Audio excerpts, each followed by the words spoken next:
Everybody, welcome to Learn It Simple and Comprehensive. Today we are going to continue.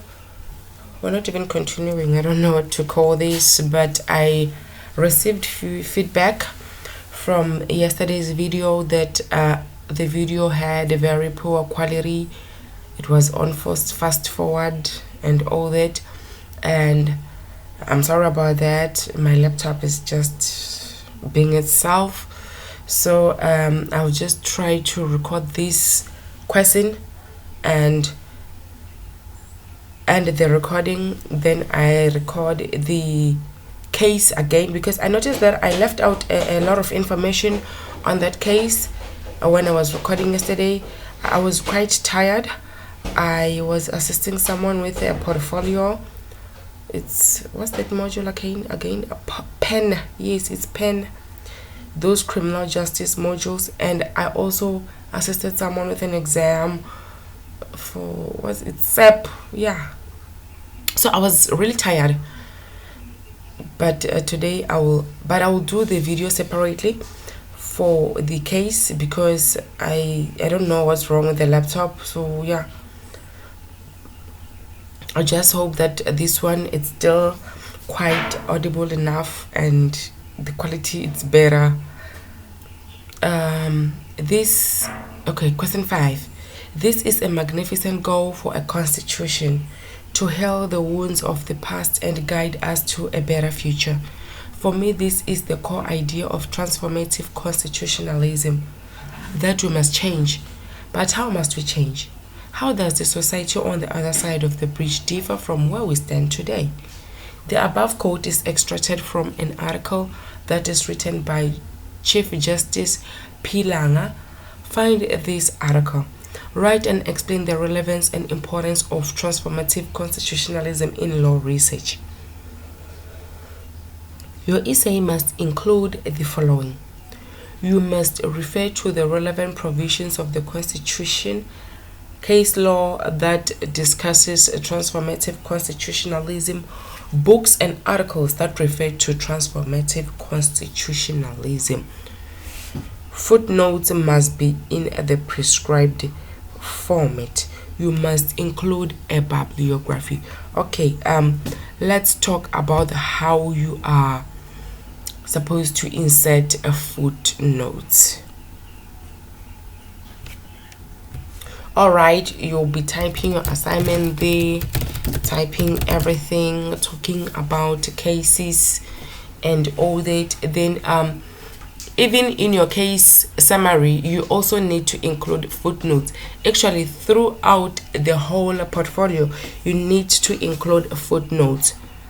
Even when you have given a definition that you found on the dictionary or anything like that, encyclopedia or whatever, you need to cite that using footnotes. It's very important to do that. Then for this, you need to refer to your tutorial letter 301 and 302 on proper guidance of the referencing style that we use in the law department or law faculty, if you can put it that way.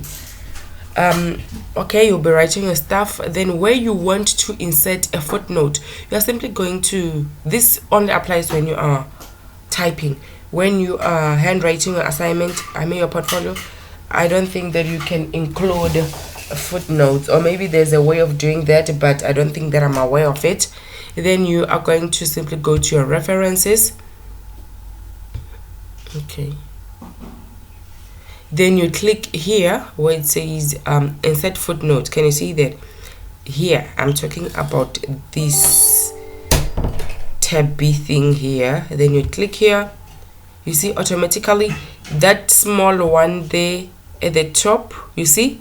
Yes, but it gives you an option to write here, where did you get what is the source that you want to cite. Then you write that, okay, it is the IRM 1501 guide. You cannot say this, I'm just giving you an example. So this is how you are supposed to cite. If you are citing a case, maybe if I can put it that way, you make sure that you write the case in full. Let's do this again. You'll be typing your stuff. Okay. You type whatever you are typing. You tell them that who's this Chief Justice whatever says that we need to heal our wounds, says that we need to forgive each other and forget about the apartheid and be one and unified, solidarity and everything. Then you come here and you click on the references, then you click on the insert footnote tab, then that is the second one. Then you write that okay, you got this from an article that was written by Pilanga. You can't say Pilanga, you need to write the full thing, the full title, I mean, by Pilanga. There, just like that. You continue, you write your own stuff there, and you come here again, you insert. You see, don't click many things here. You can because my laptop is set on Harvard, because I don't know why, or maybe all laptops are set on Harvard, I don't know, but okay, let me leave it before I start. Do we have a scholar here? I don't think we do. Okay, it's fine, let's forget about it. Yeah, that's how I was just showing you how to insert footnotes. All right, no, we're not saving this. Okay, back to our question, and make sure that you include a bibliography, guys. Whether you include footnotes and the bibliography or the reference list, but if they are in a wrong manner, if you did not use the correct way or the correct style of doing it, because in UNISA now, no, not in UNISA, not at UNISA, in the law faculty, we don't use Harvard anymore. We use the scholar, Oxford, what, yes. That's what we use. You are going to be penalized and you're not going to receive any mark for that. Just make sure that you follow your tutorial 301. We all have that on my UNISA. It's readily available for you there. So make sure that you make good use of that, so that you accumulate all the marks that you can think of. All right. I just want to read this memo so that you can see that you are required to use each and every source that you stumble upon, which is relevant to transformative constitutionalism. All right. This is just to give you a clue on what actually is expected of you. Do not, under any circumstances, copy this. They do have this memo. They are the ones who prepared it. So if you try and plagiarize this, that is a setup for failure. It's a setup for a disastrous failure. You're going to be penalized, or I don't know what else, disciplinary hearing or something. Just don't do that. It says introduction. So it means that you need to include an introduction for this essay.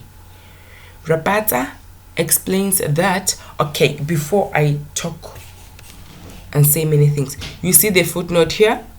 This is the footnote that I was showing you how to insert. So this simply shows that you need to insert footnotes as well. But you see, they don't copy these, guys. I'm serious, I'm not joking.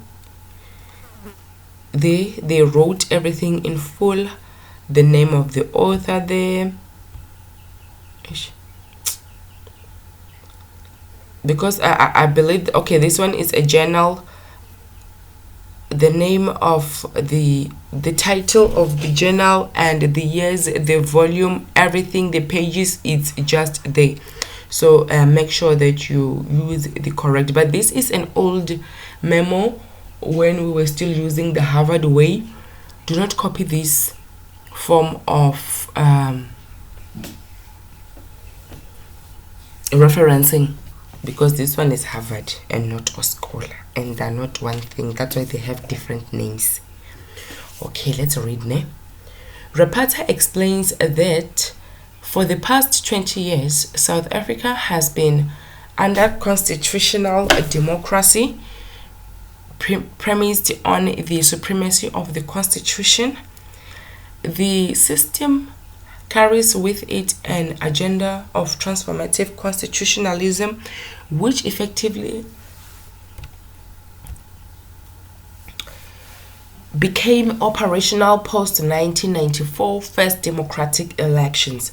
Among the fundamental epitomes of this agenda has been and remain to build a country that espouses social justice and substantive justice in social, economic, and political realities.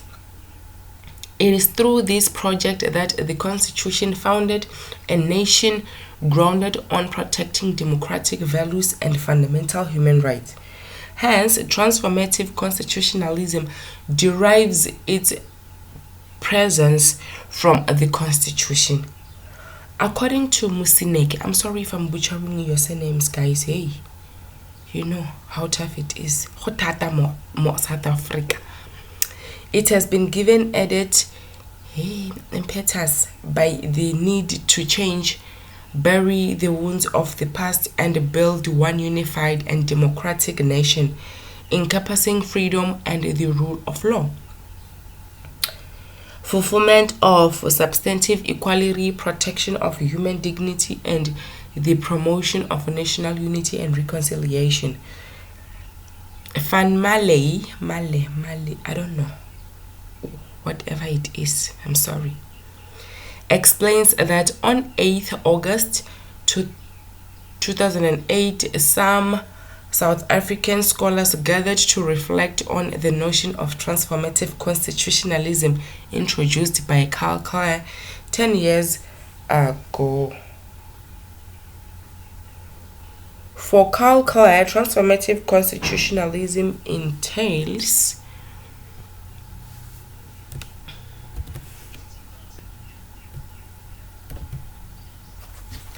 a long-term project of constitutional enactment, interpretation, and enforcement committed to transforming a country's political and social institutions and power relationships in a democratic, participatory, and egalitarian direction. Hi guys, no, this English is too much for me.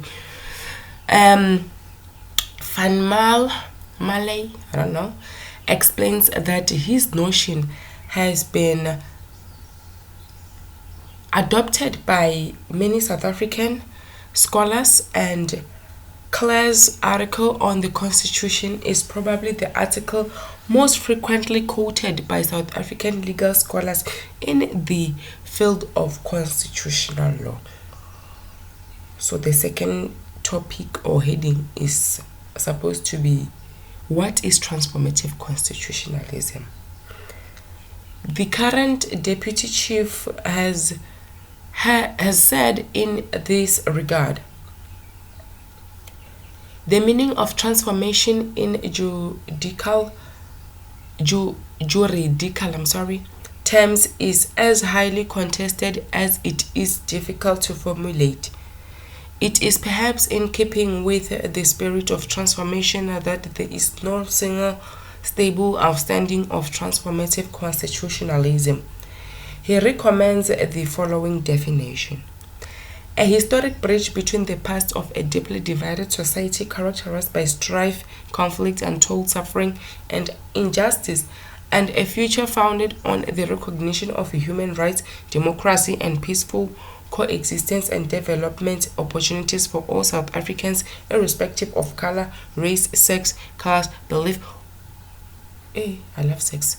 Why did I say sex before? It was because I read this article yesterday. So yeah, I know that sex is there, belief is there, you know. Yeah, so according to Langa J, this is a magnificent goal for a constitution to heal the wounds of the past and guide us to a better future.